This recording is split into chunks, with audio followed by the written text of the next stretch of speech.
Este canal tiene el propósito de abrirle los ojos a México. Gracias. ¡Juro!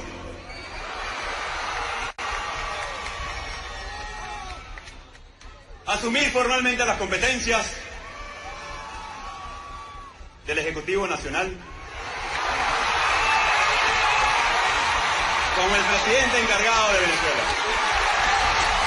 Dicen que la primera víctima cuando llega la guerra es la verdad. Esta frase se la atribuyen al senador estadounidense Hiram Johnson y fue pronunciada por vez primera en 1917, durante la Primera Guerra Mundial. ¿Acaso no se puso en marcha la guerra de Irak con la mentira de las armas de destrucción masiva? Un siglo después, sobre Venezuela se cierne la sombra de la guerra y de la mentira, y la promueven los mismos que montaron la guerra de Irak. Desde hace mucho tiempo se vienen arrojando muchas falsedades sobre el gobierno legítimo de ese país. Guste más o guste menos lo que hace el presidente Maduro. Hoy trataremos de desmontar en 10 sencillos puntos o verdades esto que se quiere presentar como ilegítimo. No levantarás falsos testimonios, ni mentirás.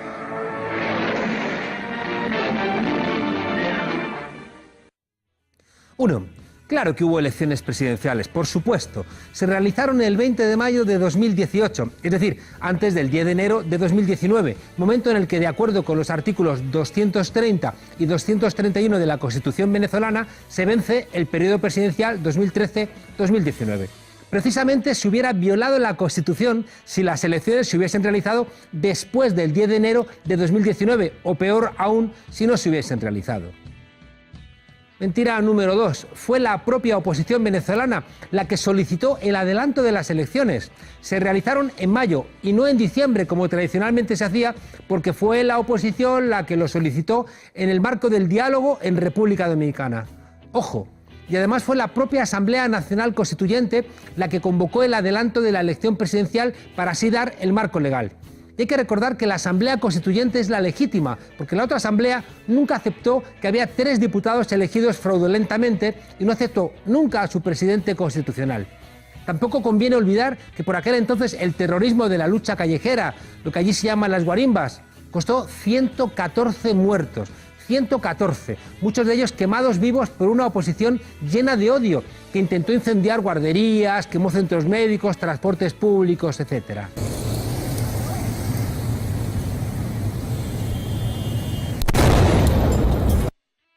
Tercera mentira. En Venezuela el voto es un derecho, no un deber. Quienes de manera libre, aunque influenciados por algunas organizaciones políticas no democráticas, decidieron no participar, estaban en su pleno derecho. Pero esa abstención en absoluto invalida el proceso electoral. Eso implicaría faltar el respeto a los más de 9 millones de venezolanos que sí votaron.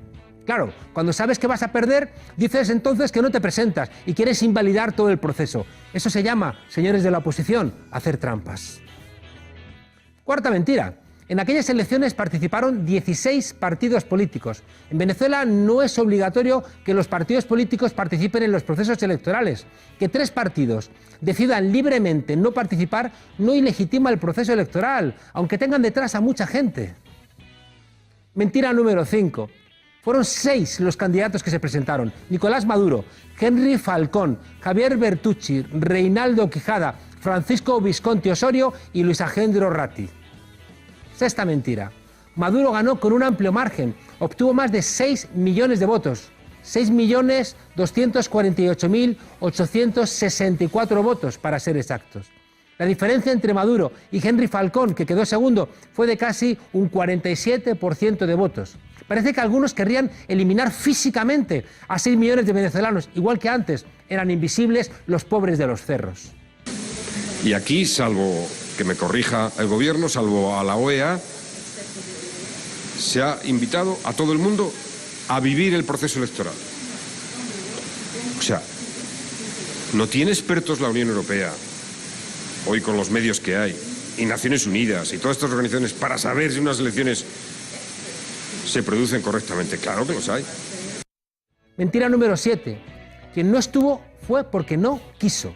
Acompañaron aquel proceso electoral unas 150 personas, entre ellas 14 comisiones electorales de 8 países, 2 misiones técnicas electorales, 18 periodistas de distintas partes del mundo, un europarlamentario y una delegación técnico-electoral de la Central Electoral de Rusia.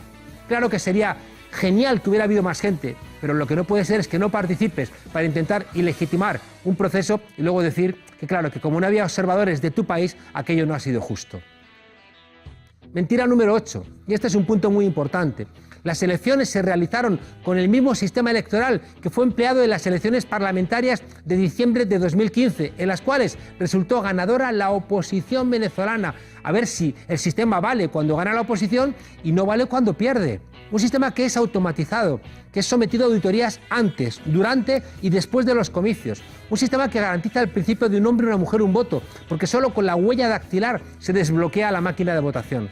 Luego Estados Unidos y Canadá amenazaron a esa empresa diciendo que nunca la iban a contratar para que se desdijera a sí misma. Claro, es el mercado, amigos. Mentira número 9. Se realizaron 18 auditorías al sistema automatizado. Los representantes del candidato Henry Falcón participaron en las 18 y suscribieron las actas en las que manifestaban su conformidad con el sistema electoral. Para los más escépticos, las auditorías son públicas, televisadas en vivo por el canal del Consejo Nacional Electoral. Y una vez realizadas las auditorías, el sistema se bloquea y la única manera de acceder nuevamente es con la introducción simultánea de códigos secretos que tiene cada organización política. Por tanto, es imposible manipular ese resultado. Y punto número 10. Ninguno de los candidatos que participó en el proceso electoral impugnó los resultados. Las elecciones presidenciales del 20 de mayo de 2018 fueron libres, transparentes, confiables, seguras y ajustadas a la Constitución, mucho más que las norteamericanas, donde hay millones de votantes, casi todos negros, a los cuales no se les permite ni siquiera acceder al voto. Y recordemos lo que pasó en Florida. Son otros los que pretenden en Venezuela ahora usurpar el cargo de presidente de la República con el argumento de un supuesto vacío de poder. Nombrados en una manifestación. Vacío de poder. Es decir, que ellos llaman a la rebelión, a la lucha callejera y en mitad del fragor ocupado por los medios de comunicación que quieren tumbar al gobierno de Venezuela, dicen que hay un vacío de poder. Pero hemos visto todos que el presidente Maduro sigue en el Palacio de Miraflores. Multiplicar la verdad. Nosotros venimos de las calles, del pueblo profundo, y a este Palacio Presidencial llegamos hace 20 años con los votos del pueblo. Y a este Palacio Presidencial hemos estado y estaremos con los votos del pueblo, que es el único que elige presidente constitucional en Venezuela. Lo del vacío de poder, por cierto, lo dicen los que prenden fuego a policías en Venezuela y son los mismos que piden cárcel para la gente de Òmnium en Barcelona porque se subieron encima de un coche de la policía. Lo de la doble vara de medir ya se está quedando corto. La figura de un gobierno de transición, como están planteando, no existe. Hay una constitución vigente que hay que aplicarla. Claro que la política marca los términos y claro que no es posible seguir en Venezuela con un escenario de polarización constante. Claro que hay que buscar soluciones. Pero por eso lo relevante es la mediación. Pero la oposición no quiere e insultan a Zapatero o a México porque se están ofreciendo como mediadores. Es mejor promover que se maten. Que digan que tiene que haber una guerra en Venezuela, y lo dicen los Rivera y los Casado mientras que están en su casa bebiendo Coca-Cola y fumándose un pitillo.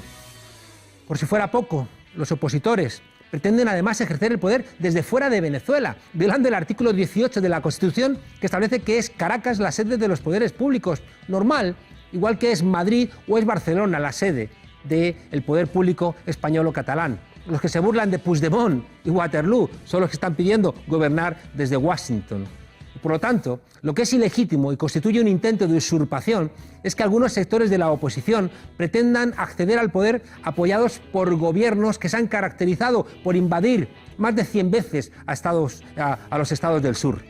Es decir, que Estados Unidos, que ha dado golpes en Honduras, que ha dado golpes en Brasil, en Chile, siguen dando golpes ahora. Y claro, hay gente de la oligarquía venezolana encantada, igual que el fascista de Bolsonaro también está encantado, igual que Macri con profundos problemas de ilegitimidad en su país, igual que Lenín Moreno en Ecuador con profundos problemas también de paz social porque está aplicando políticas neoliberales. Todos estos irresponsables son los que están convocando en Caracas un choque donde van a estar el demente de Trump, pero cuidado también ya el reactivo Putin y el implacable Xi Jinping. Quieren que sea Venezuela el espacio de confrontación entre los intereses chinos, rusos y norteamericanos. Qué disparate, qué disparate. No, señor Guaidó, ni el pueblo, ni la Constitución venezolana les ha dado esa autoridad.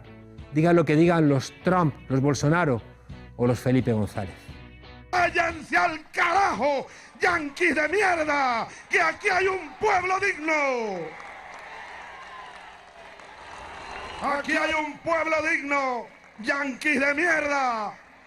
¡Váyanse al carajo 100 veces! ¡Aquí estamos, los hijos de Bolívar! ¡Los hijos de Guaycaipuro! ¡Los hijos de Tupac Amaru! Y estamos resueltos a ser libres. Este canal fue creado para mantenernos informados sobre la situación actual de nuestro país. Aquí el único que tiene la última palabra eres tú. Si te gusta nuestro contenido te invito a que te suscribas y compartas nuestros vídeos que en cierta forma son tuyos.